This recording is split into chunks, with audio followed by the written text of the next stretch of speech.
नमस्ते दोस्तों, हम पढ़ रहे थे कक्षा 8 के मैथ्स के टॉपिक 11 के 11.2 के क्वेश्चन, जिनमें से हमने क्वेश्चन 5 तक सोल्व कर दिए थे। आगे की क्लास में हम पढ़ेंगे क्वेश्चन नंबर 6। एक समचतुर्भुज का क्षेत्रफल ज्ञात करना है जिसकी भुजा 6 सेंटीमीटर और जो शीर्ष लंब है वो 4 सेंटीमीटर। यदि एक विकर्ण की लंबाई 4 सेंटीमीटर है तो दूसरे विकर्ण की लंबाई हमें ज्ञात करनी है।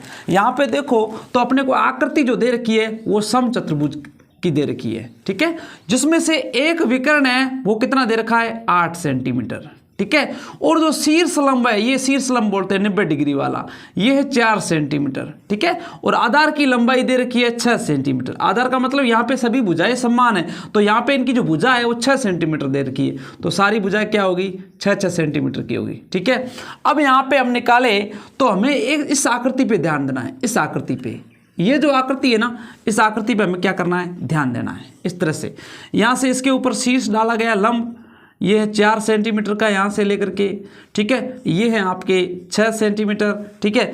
अब यहाँ पे हमने एक चीज़ नोट की, ये एक त्रिभुज की आकृति है, तो हमें पता है कि त्रिभुज का सूत्र क्या होता है। त्रिभुज का क्षेत्रफल निकालना हो तो उसका सूत्र क्या होता है, 1/2 आधार गुणा ऊंचाई, ठीक है। तो 1/2 आधार कितना आया, हमने कहा 6 सेंटीमीटर है, ठीक है, और गुणा ऊंचाई कितनी है, ऊंचाई 4 है, ये ऊंचाई, ठीक है।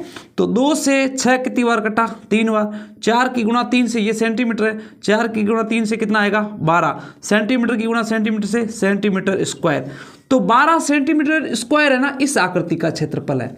अब यहाँ पे हमें एक चीज पता होनी चाहिए, ये जो समचतुर्भुज होता है ना, इसके जो विकर्ण होते हैं ना, वो इस पूरी आकृति को 2 भागों में कन्वर्ट करते हैं। मतलब जैसे ये पूरा क्षेत्रफल है ना, ये विकर्ण गुजारेंगे, यहाँ से गुजारेंगे तो ये क्या करेगा, जितना क्षेत्रफल यहाँ होगा ना उतना का इस आकृति में होगा। तो यहाँ से हम निकाल सकते हैं कि समचतुर्भुज का कुल क्षेत्रफल क्या होगा।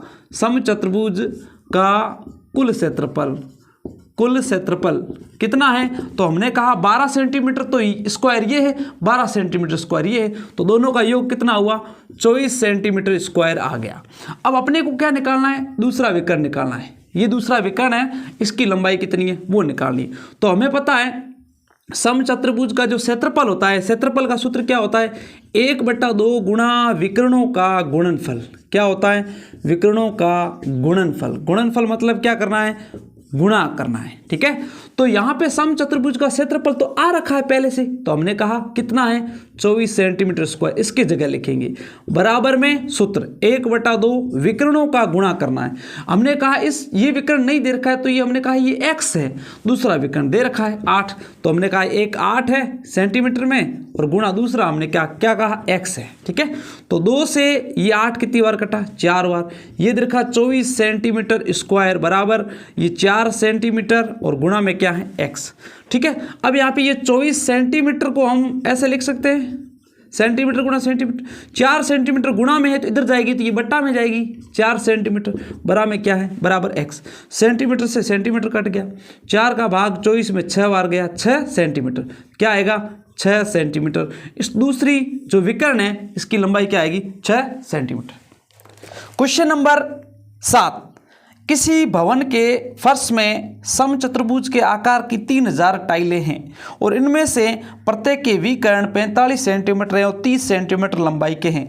4 रुपये प्रति वर्ग मीटर की दर से इस फर्श को पॉलिश कराने का खर्चा बताना है। रुपये व्यय कितना आएगा।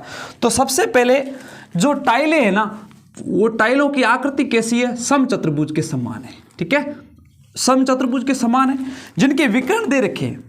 एक विकर्ण है आपके 45 सेंटीमीटर का है और जो दूसरा विकर्ण है वो दे रखा है 30 सेंटीमीटर का, ठीक है, एक टाइल। तो अपने पास कुल टाइलों की संख्या कितनी है, कुल टाइलों की संख्या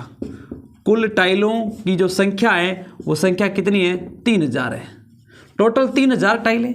तो पहले हम क्या करेंगे, एक टाइल का क्षेत्रफल निकालेंगे, जितना आएगा उसकी गुणा हम 3000 टाइलों से करेंगे, तो अपने पास क्या आएगा, पूरा जो फर्श है, फर्श के ऊपर जो टाइलें लगी हुई है उन टाइलों का कुल क्षेत्रफल आ जाएगा, क्योंकि एक टाइल का हम निकाल देंगे, उसकी गुणा 3000 टाइलों से करेंगे, तो अपने पास क्या आएगा 3000 टाइलों का कुल क्षेत्रफल आएगा, ठीक है। तो हम सबसे पहले एक यहाँ पे टाइल है, टाइल कैसी है, समचतुर्भुज, तो हम लिखेंगे समचतुर्भुज का क्षेत्रफल, समचतुर्भुज का क्षेत्रफल क्या होता है, तो हमने कहा 1/2 विकर्णों का गुणनफल, विकर्णों का गुणनफल, ठीक है। गुणनफल मतलब गुणा करना है, ठीक है। तो यहाँ पे आएगा 1/2 गुणा विकर्णों का गुणा, मतलब क्या करेंगे 45 सेंटीमीटर गुणा 30 सेंटीमीटर, ठीक है। तो 2 से 30 तो कटा 15 बार, तो हम करेंगे 45 सेंटीमीटर की गुणा 15 सेंटीमीटर से, 15 की गुणा 5 से 75 का 5, हसल की 7, 15 की 5 से 60, 60 और 6 67, तो 675 सेंटीमीटर, सेंटीमीटर की गुणा सेंटीमीटर से सेंटीमीटर स्क्वायर। ये तो आ गया एक टाइल का क्षेत्रफल। अपने पास अब देखो अपने पास कुल क्षेत्रफल कितना आया, तो हमने कहा कुल क्षेत्रफल जो है ना, तो हमने कहा 3000 तो टाइलें हैं, ठीक है। एक टाइल का क्षेत्रफल कितना आया 675, ठीक है, सेंटीमीटर स्क्वायर। तो कुल कितना आएगा, तो गुणा कर दो, 3 जीरो तो वापस लिख दो, 5 की गुणा 3 से 15 का 5, हसल की 1, 7 21, 21 और 1 22 का 2, हसल की 2, 6 18, 18 और 2 20, ये आ गया सेंटीमीटर स्क्वायर। यहाँ पे ये अपने पास कुल क्षेत्रफल आया वो सेंटीमीटर स्क्वायर में। इन्होंने दे रखा है कि एक जो वर्ग मीटर है, एक वर्ग मीटर का जो खर्चा है वो खर्चा कितना है, वो है आपके 4 रुपये। और कुल खर्चा ज्ञात करना है तो अपने सबसे पहले क्या करना है, ये जो वर्ग मीटर में है इसको यहाँ पे दे रखा है सेंटीमीटर में, सेंटीमीटर स्क्वायर को वर्ग मीटर में बदलना है।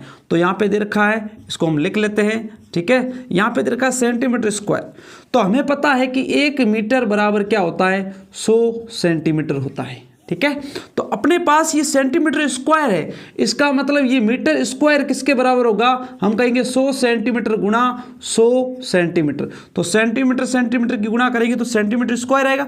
तो इसको हम यहाँ पे मीटर स्क्वायर है ना, ये 1 मीटर बराबर क्या होता है 100 सेंटीमीटर। तो नीचे जब हम 100 का भाग देंगे वापस 100 गुणा 100, तो ये अपने आप किस में चेंज हो जाएगा, मीटर, मीटर में चेंज हो जाएगा। तो 2 जीरो से ये 2 जीरो काट दो, 1 जीरो से 1 जीरो काट दो, यहाँ पे बचा 2025 और बट्टे में क्या करना है 10 का भाग, 10 का भाग देंगे तो यहाँ पॉइंट लगेगा, इसको रहने देते हैं 10 नीचे ना, इसको ऐसा करते काट देते हैं। 5 से काटा 2 बार, 5 से 20 कितनी बार कटा 4 बार। अब 5 से 2 नहीं कट रहा है तो यहाँ पे पूरी संख्या लेंगे तो एक जीरो लगाएंगे, फिर 5 का भाग 25 में 5 बार गया, तो यहाँ पे 405 और बट्टे में क्या आया 2। अब ये मीटर स्क्वायर में चेंज हो गया और 1 वर्ग मीटर का खर्चा कितना है 4 रुपये। तो अपने पास ये कुल वर्ग मीटर में आया, कुल अपने क्षेत्रफल आया, इसकी गुणा क्या करो 4 से कर दो। तो 2 से 4 2 बार कटा, तो 405 की गुणा क्या कर देंगे 2 से, 2 का पाड़ा 5 में 1 10, 10 में 1 बार गया, ओ 10 बार अपने 5 का 2 का पाड़ा 5 बार बोला कितना आया 10, 10 का जीरो असल लगी 1, 2 का पाड़ा जीरो में बोला जीरो आया 1, जो ये 1 आ गया, 2 का पाड़ा 4 8, तो 810 रुपये क्या आ जाएगा कुल अपने पास खर्चा आ जाएगा। क्वेश्चन नंबर 8, मोहन एक समलंब के आकार का खेत खरीदना चाहता है। इस खेत की नदी के साथ वाली भुजा सड़क के साथ वाली भुजा के समांतर है और लंबाई में दुगनी है। यदि इस खेत का क्षेत्रफल 10,500 मीटर स्क्वायर है तो है और दो समांतर भुजाओं के बीच की लंबवत दूरी 100 मीटर है, तो नदी के साथ वाली भुजा की लंबाई ज्ञात कीजिए। यहाँ पे आपकी आकृति दे रखी है तो इसको देखते हैं और समझते हैं। एक तो दे रखा है सड़क, ठीक है, और एक नीचे दे रखी है आपके नदी, ये है नदी, ठीक है, नदी, और ये है आपके सड़क। इनके बीच में एक समांतर चतुर्भुज के रूप में आकृति के रूप में देखा जाए तो एक खेत है, ठीक है, खेत दे रखा है। यहां से इसके जो ये लंब वाला देखे तो ये आपके 100 मीटर दे रखा है, यानी सड़क से नदी के बीच की दूरी कितनी है 100 मीटर है, ठीक है। अब देखो इन्होंने क्या क्या दे रखा है, कुल क्षेत्रफल दे रखा है और उसके अलावा इन्होंने क्या दे रखा है, इन्होंने बोला है कि सड़क के साथ जो समांतर वाली भुजा है ना, सड़क के साथ वाली समांतर भुजा है उसकी दोगुनी क्या है नदी के पास वाली भुजा, मतलब इसकी लंबाई इससे डबल है। अगर मान लो मैं कहूं कि सड़क के पास वाली भुजा की लंबाई हमने x रखी तो नदी के पास वाली भुजा की लंबाई क्या हो जाएगी 2x हो जाएगी, ठीक है। अब अपने पास यहाँ पे ये आकृति कैसी है, तो हमने कहा ये तो समलंब है, क्यों, क्योंकि इसकी दो समांतर भुजाएं, और जब किसी आकृति की दो समांतर भुजाएं हो और बीच में से अगर लंब यहाँ से गुजर रहा है 90 डिग्री का तो हम कहेंगे ये समलंब है। तो यहाँ पे हम करेंगे कि समलंब चतुर्भुज का क्षेत्रफल, समलंब चतुर्भुज का क्षेत्रफल। तो समलंब चतुर्भुज का क्षेत्रफल क्या होता है, तो हम कहेंगे 1/2, यहाँ पे समांतर भुजाओं का क्या करना है योग करना है, तो हम कहेंगे समांतर भुजाओं का योग और गुणा में क्या करेंगे, ऊंचाई।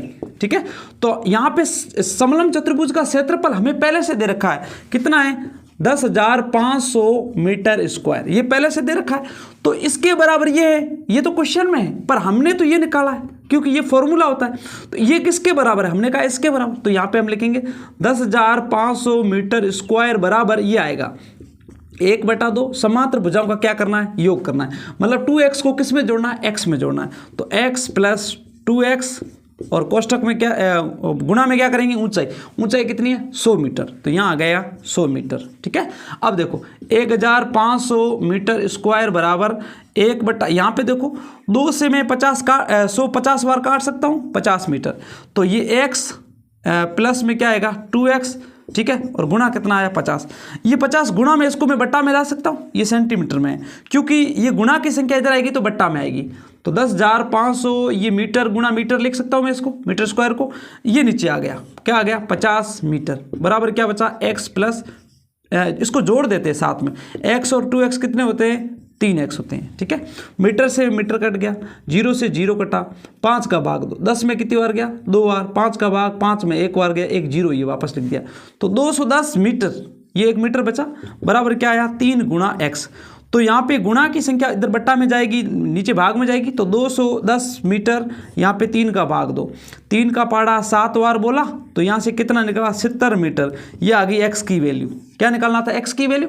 x क्या है, इसने बोला है कि जो नदी के साथ लगने वाली जो समांतर भुजा है उसकी लंबाई कितनी है। तो यहाँ पे दे रखा है 2x, तो हमने कहेंगे 2x। तो 2 गुणा x की वैल्यू कितनी आई, x की 70, तो 70 से गुणा कर दो, मीटर 7 14 140 मीटर। यह आ जाएगी टोटल अपने पास नदी के साथ लगने वाली जो बड़ी समांतर भुजा है उसकी लंबाई आ जाएगी।